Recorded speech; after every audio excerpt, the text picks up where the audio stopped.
USG ke puskesmas itu jangan nanya jenis kelamin ya masyarakat ya. Jadinya di sini tuh kita tugasnya hanya untuk melakukan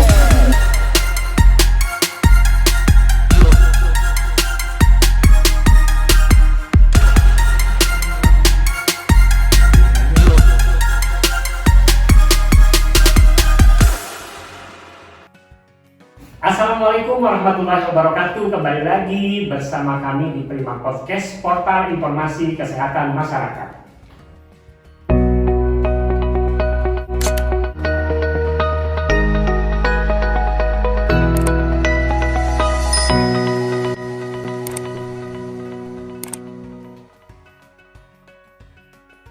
Tadi kita membahas terkait dengan kesehatan ibu.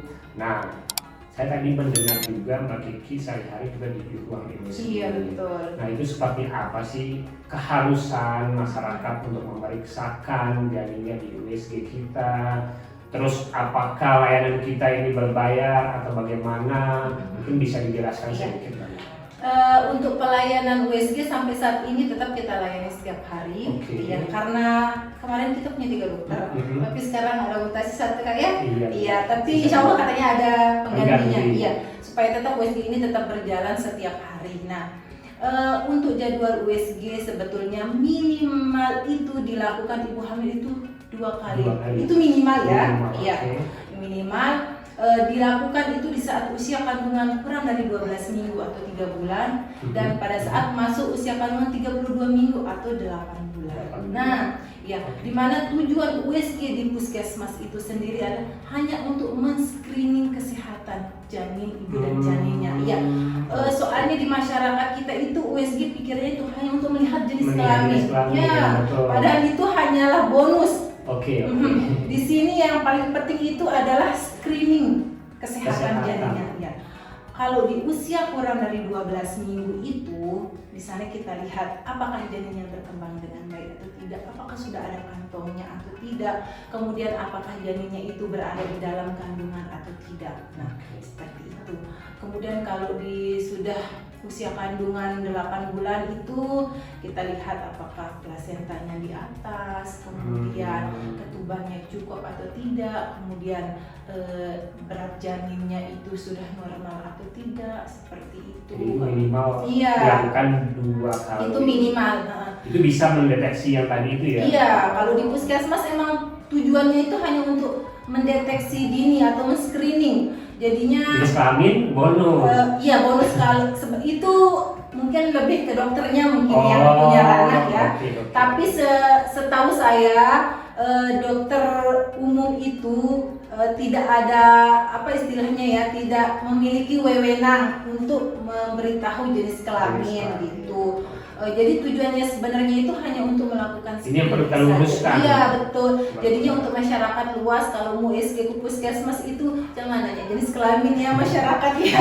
Jadinya di sini tuh kita tugasnya hanya untuk melakukan screening. Tujuan kita benar-benar supaya bayi atau janin serta ibunya itu bisa sehat. Kalau ada apa-apa ditemukan sejak dini kan penanganannya itu jadi lebih cepat seperti itu.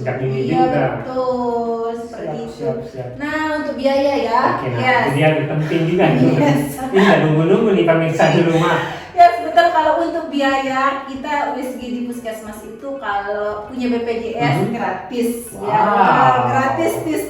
Jadinya silahkan datang untuk ibu hamil yang punya BPJS, tidak dipungut biaya sepeser pun kalau punya BPJS ya. Ingat BPJS-nya paskesnya harus paskes larang, dicek dulu ya. Kalau paskesnya masih luar larang dulu. Ya, iya. Atau bisa ke paskesnya. Iya. Kemudian untuk apa namanya? Kalau tidak punya BPJS cuma 40.000 aja. Ya, lumayan bisa terjangkau lah ya. Iya benar. Saya kira malah kan identik dengan harga yang mahal dan bisanya itu biasanya di rumah sakit. Jadi memang di puskesmas dan harganya relatif murah, hanya 40.000 kalau untuk umum ya. Kalau untuk umum itu bolehlah USG-nya setiap bulan juga nggak apa-apa. Iya. Benar.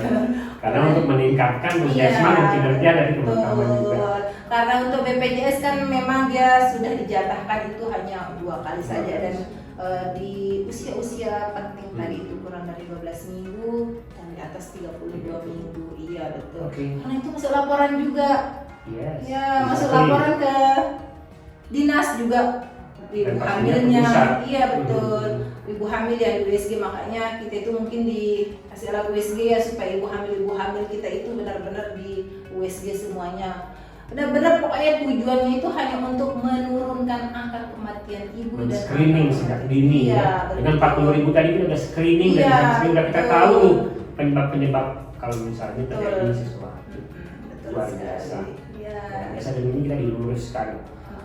Nah sekali lagi terakhir ini mungkin Mbak Kiki tipsnya nih buat pemirsa di rumah, karena kan banyak berita-berita sekarang atau tadi juga terkait dengan USG ini persepsi masyarakat kan masih berbeda-beda. Nah mungkin bisa diberikan masyarakat kita tips atau edukasi terkait dengan kesehatan ibu dan USG ini. Sebetulnya untuk ibu hamil ini yang penting tetap posyandu setiap bulan. Yes, betul. Dan lakukan pemeriksaan kehamilan sedini mungkin. Betul. Kontak langsung dengan bidannya, dengan bidan desa, kemudian tetap lakukan posyandu setiap bulan. Kemudian tablet tambah darahnya tetap diminum setiap 1 kali sehari itu untuk HB-nya yang normal ya, artinya 11. Itu normal tetap diminum setiap hari, dilakukan pemeriksaan insya Allah, dan pastinya USG tadi itu sudah di USG tetap posyandu insya Allah. Selama itu tetap dilakukan setiap bulannya, tidak terdeteksi tidak ada apa-apa, insya Allah bisa melahirkan di puskesmas. Kalau usianya juga seperti yang saya sebutkan tadi itu tidak masuk 4T itu bisa juga melahirkan di puskesmas. Iya. Yang penting tetap melahirkan itu di tenaga kesehatan. Betul. Itu yang paling penting. Tetap melahirkan di tenaga kesehatan, sudah nggak zaman melahirkan itu. Iya betul, harus tetap di tenaga kesehatan ya. Kalau sudah dari dokter dapat rekomendasi bisa bersalin di puskesmas, insya Allah. Iya, yang penting tetap mengikuti arahan dari dokter, anjuran dari dokter itu insya Allah bisa selamat. Dan jangan lupa untuk kesepakatan dengan bidan desa, yaitu 5 poin ya. Harus kesepakatannya itu ada 1, harus sepakat penolong persalinannya.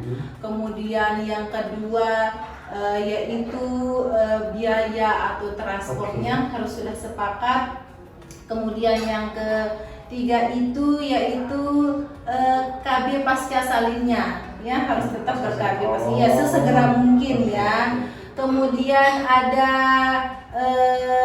yang berapa ya? Yang keempat ya. Yang keempat itu golongan darahnya harus ada, penyumbang darahnya minimal 4 penyumbang darah ya. Itu ada. Kemudian yang terakhir itu biaya. Iya, biayanya harus dipersiapkan BPJS, kalau tidak ada mungkin menggunakan tabulin atau tabungan ibu bersalin. Yang 5 itu harus sepakat sebelum persalinan. Iya, yang 5 itu harus sudah sepakat. Sama bidan desanya itu. Iya. Itu dia pemirsa di rumah, perbincangan kita terkait dengan kesehatan ibu dan sungguh luar biasa, mendalam sekali dengan bahasa-bahasa sederhana sehingga pemirsa di rumah juga tadi saya rasa nyaman mendengarnya dan mungkin jelas juga. Dan alhamdulillah tipsnya juga tadi yang paling penting ada kesepakatan dan tips-tips lainnya. Oh iya, kalau misalnya ada pertanyaan-pertanyaan Mbak Kiki bisa ya melalui kolom komentar kita ya. Atau mungkin saya ada tambahan, mungkin ada teman-teman dari kesehatan juga dari bidan yang ikut menonton, mungkin ada dari yang namanya manusia tidak luput dari kesalahan, mungkin ada tambahan dari masukan dari apa yang saya berikan tadi, silahkan di komen ya. Silahkan. Mohon maaf karena juga keterbatasan ya. Betul. Di sini kita mungkin saling bisa saling belajar, saling iya, support. Yang penting tujuannya untuk memberikan informasi ke Iya, masyarakat. betul. Apabila ada kekurangan, ya mungkin bisa nanti dikoreksi, Betul. ditambahkan oleh Iya. teman-teman sejawat lainnya. Betul, bisa ditambahkan di kolom komentar. Siap, ya. ditunggu. Oke. Baik, kalau gitu Mbak Kiki, terima kasih sekali lagi saya Sama-sama. ucapin telah berkunjung ke Prima Podcast ini. Jangan kapok-kapok. Mungkin dengan tema-tema yang lainnya nanti mungkin Ya. ya Mbak Kiki. Siap, Oke. kita ditunggu ya pemirsa. Oke. Kalau begitu, itu dia perbincangan kami, perbincangan singkat, namun menurut saya daging semua dan ini informasi penting sekali. Kami berdua undur diri dan mohon maaf apabila ada kekurangan atau ada hilaf. Apabila ada pertanyaan jangan lupa kunjungi juga Instagram Puskesmas Larang di UPT BRUD Puskesmas Larang. Kami berdua undur diri. Terima kasih. Wabillahi taufiq wal hidayah. Wassalamualaikum warahmatullahi wabarakatuh. Dah. Sangil ya ini ya. Jangan lupa.